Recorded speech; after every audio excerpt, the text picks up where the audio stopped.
I was like, what's going on? And he was like, oh, do you have 5 more minutes just to hang around so that I can... Wow. Now that's disgusting. Yeah, man, the streets are cold.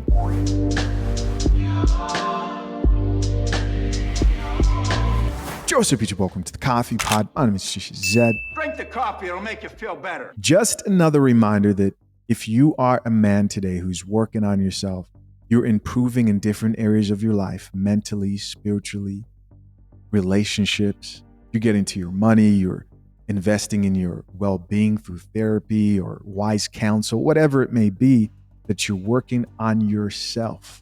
You are in demand.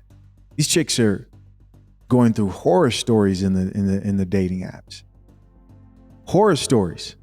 And while they're going through this, continue improving yourself, man, because it's so easy as you continue investing in yourself to win, because it's not looking pretty for the chicks who are finally ready for a healthy relationship or just looking for one. The streets are cold. This video is titled Dating App Story. It's horrible out here. And we've got comments to back up just how crazy it is out here. No more wasting time. Let's get it. If you want to know what it's like, and I can only speak as a woman that is dating men, what it is like on the dating scene right now, I'm going to tell you this story. I matched with this guy and we seemed to be getting along well. This was recent. This was like half an hour ago. And we were chit-chatting, had a couple of back and forths, and pretty quickly he was like, do you want to have a quick phone call? Like, do you want to see if we like actually vibe on the phone? And I was like, you know what? Sure. Like, why not? Let's have a quick phone call. Right. So he gave me his number so that I could basically call him and put 141 in front of my number so that it came up as unknown or blocked. Because, you know, we're trying to protect ourselves out here. I'd only known this guy for maybe 10 minutes. I'd been matched with him at this point. So we were chit-chatting on the phone. It seemed like it was going okay. We were, you know, both establishing that we were looking for something more serious, that, you know, we were saying what we did for work, and it was all the basic getting to know each other questions. He then told me, he was like, I hope you're prepared because I've not had sex in 7 months. And I was like, oh, how come? And he was like, oh, I've just been working on myself and it hasn't been a focus. And I was like, you know what? Cool. Like, cool. You do you. Right. I was like, I'd be losing my mind at that point, but more power to you. And let's kind of sit on that one for a second. 7 months, you'd be losing your mind. We are living in a hookup culture, and there are a lot of people who don't know this. I remember being a very young man, and the moment I realized that the women I saw around me were out here getting their cheeks clapped, fast, not slow. I remember realizing that. Because as a man, you build your value. The older you get, the more your options increase as you continue to better yourself. And you don't really realize this when you're really young, is these chicks are out here effing. Here's why I'm saying this. Within the past 10 years, the amount of sexless men has tripled. These are men not getting any action whatsoever. It's tough for those men to realize, especially when you're younger, you know, moving up to your 20s, that wow, the women who are my age, they are having sex.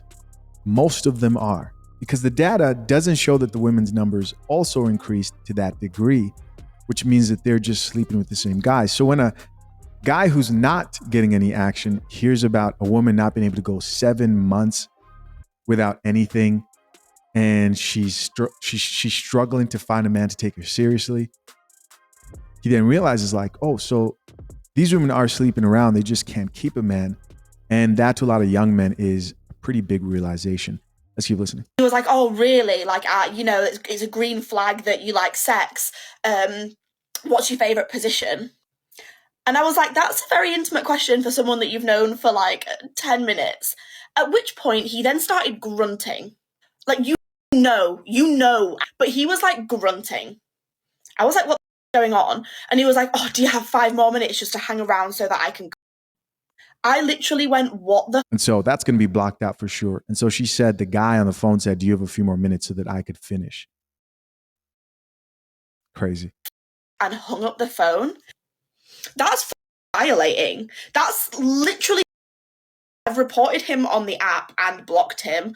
Luckily, I called him from like 141, so he doesn't have my number. I've also blocked his. But that's what it's like. That's literally what it's like. And the more that I try to date, the more I'm like, this.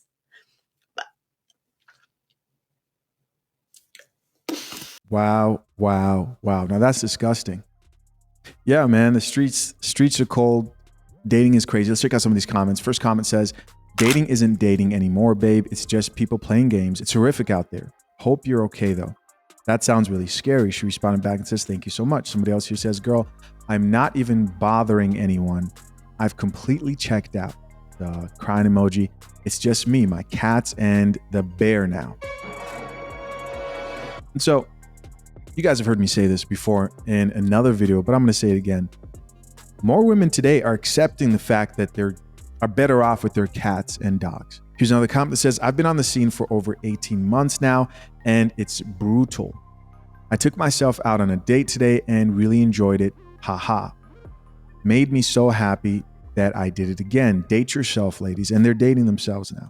And this is why it's so surprising to me when I hear a woman getting ready to leave her husband because of lack of happiness or something that could be fixed.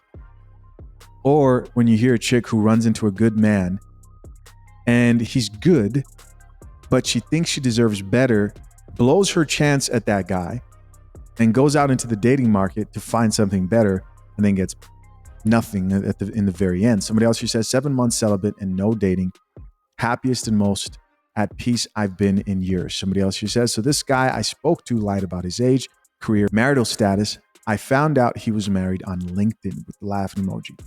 Here's another person who says, the last guy I was even mildly interested in turned out to be married. I found out by Googling him. He got furious with me for Googling him and told me I violated his privacy. Somebody else here says, I completely relate with you, girl. It's tough out here.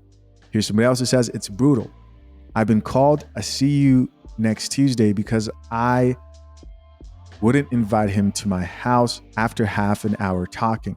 Here's somebody else who says, honestly, dating at the moment is absolutely horrendous. It's not at the moment. I believe this will only get worse. With a sad face, she goes on to say, so sorry this happened to you. We're all in this together. Yes, you are. Yes, you are. No, I'll have a tea, actually. It's a tea party. Here's somebody else who says, the dating scene at the moment is an absolute joke.